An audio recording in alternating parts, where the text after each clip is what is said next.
10 tahun lalu, masih teringat jelas dalam memori saat kamu datang untukku bersama salah seorang temanmu dengan seragam putih abu-abu. Itu adalah pertemuan pertama kita. Tentu sebelumnya telah terlebih dahulu saling mengenal melalui aplikasi chatting, yaitu SMS yang memang ngehit pada zamannya. Entah kenapa perkenalan yang sebenarnya sudah cukup lama, kurang lebih 2 tahun, baru kali itu memutuskan untuk bertemu. Dikata dekat, memang cukup dekat.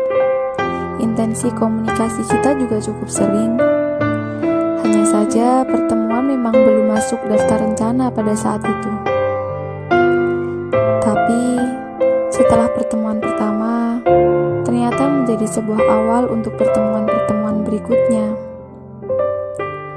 Karena tak lama berselang, aku dan kamu yang saat itu belum menjadi kita memutuskan untuk tumbuh dan berproses bersama menjalani dan saling mengisi romansa putih abu-abu.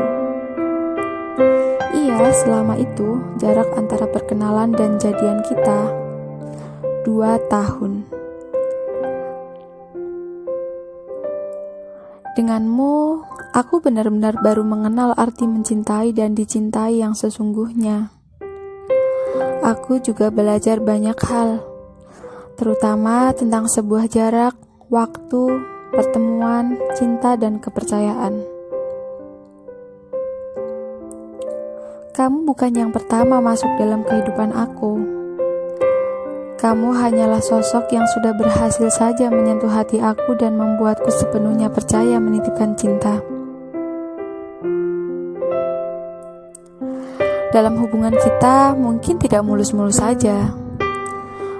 Banyak cerita baru di dalamnya. Biasa permasalahan cinta khas remaja yang penuh dengan gejolak. Yang jelas, kamu memberikan varian rasa cinta baru dalam hidupku.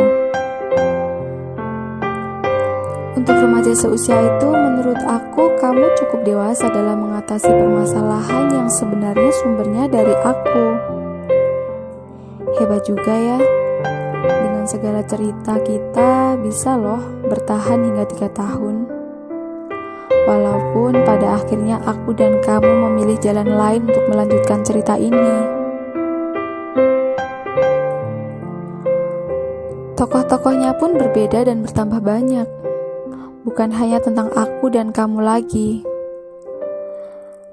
Tapi banyak tokoh baru yang muncul dalam paragraf yang sebenarnya tidak dalam rencana untuk aku tulis. Jalan ceritanya pun sudah beda versi. Ada tanjakan dan tikungan tajam yang seringkali membuatku tergelincir karena ketidakhati-hatian. Ada banyak penyesalan yang enggan aku tuliskan, tapi tidak dengan aku dan kamu. Bahkan di banyak paragraf kehidupanku hingga saat ini masih banyak yang ada kamunya. Entah itu cuma sekedar lewat, tokoh pendukung, atau tokoh utama. Masih banyak juga alur cerita yang ada kamu sebagai tokohnya dan menjadi intisari dari cerita itu sendiri.